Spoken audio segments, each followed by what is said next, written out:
Voter তালিকায় কারচুপির বিস্ফোরক অভিযোগ রাহুল গান্ধীর। ভুয়ো ঠিকানার নাম দিয়ে ভুরি ভুরি নাম তোলা হয়েছে। খতিয়ে দেখতে গেলে হামলার অভিযোগ। কংগ্রেসের অন্তর তদন্তেই জালিয়াতির প্রমাণ মিলেছে বলে দাবি রাহুল গান্ধীর। Prime Minister is the Prime Minister of India with a very slender majority, 25 seats. 33,000 votes was the winning margin. Okay, so what we are saying to the Election Commission is you're not in the business of destroying Indian democracy. You're in the business of protecting it. All this information now, this is evidence of the crime in one assembly. We are absolutely convinced, because we see the pattern, we are absolutely convinced that this crime is being done at a huge scale across the country, in state after state after state. The CCTV footage and the voter list is now evidence in crime. And the Election Commission is busy trying to destroy it. Huge criminal fraud being perpetrated on this country. It is being done by the Election Commission and the party in power. And we have given you crystal clear, undoubtable proof here. There is circumstantial evidence. They do not give us the data. They give us the runaround. They have actively themselves said they're going to destroy CCTV footage. This is why they want to destroy it. হতাশা থেকে রাহুল গান্ধীর এ ধরনের কথা। রাহুল গান্ধীকে আক্রমণ সম্বিত পাত্রর। राहुल गांधी का frustration की ये चरम सीमा है। आज जिस प्रकार के शब्दों का प्रयोग किया गया है, पहली आपत्ति मैं दर्ज करता हूं कि चुनाव में हार जीत ये लगी रहेगी। सबसे बड़े समय के लिए यदि विपक्ष में किसी पार्टी ने समय बिताया है तो मेरा मानना है जनसंघ भारतीय जनता पार्टी है। मगर कभी भी कोई भी ऐसा वाकया नहीं हुआ।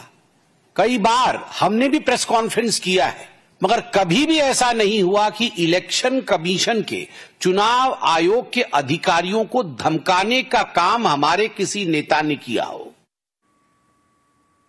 বিজেপি ও কমিশনকে কড়া আক্রমণ রাহুল গান্ধীর। কর্ণাটকের একটি বিধানসভা কেন্দ্রে 1 লক্ষ ভুয়ো ভোটার, কমিশনের তথ্যেই উল্লেখ বলে দাবি রাহুলের। তাহলে কিভাবে স্বচ্ছ ভোটের দাবি করে কমিশন? সাংবাদিক বৈঠকে তোপ कांग्रेस सांसদের। हमें सस्पेशन था, करोड़ों लोगों को सस्पेशन था कि दाल में क्या कुछ ना कुछ काला है।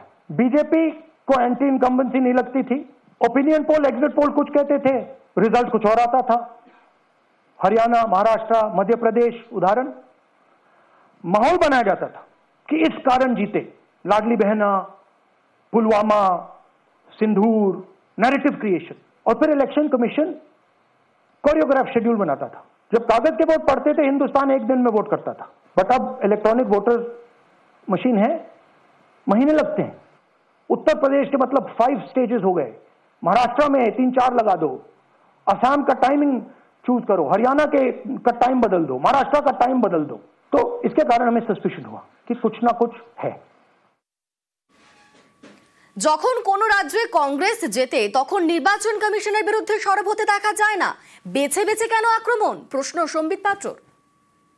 मैं मानता हूं कि जो तकनीकी विषय हैं वो कंसर्न डिपार्टमेंट अर्थात चुनाव आयोग ने भी कुछ जवाब दिया है। पहली बात है कि राहुल गांधी और कांग्रेस पार्टी ने आज तक उन राज्यों में कोई भी प्रेस कॉन्फ्रेंस नहीं किया जिन राज्यों में उनको जीत मिली है।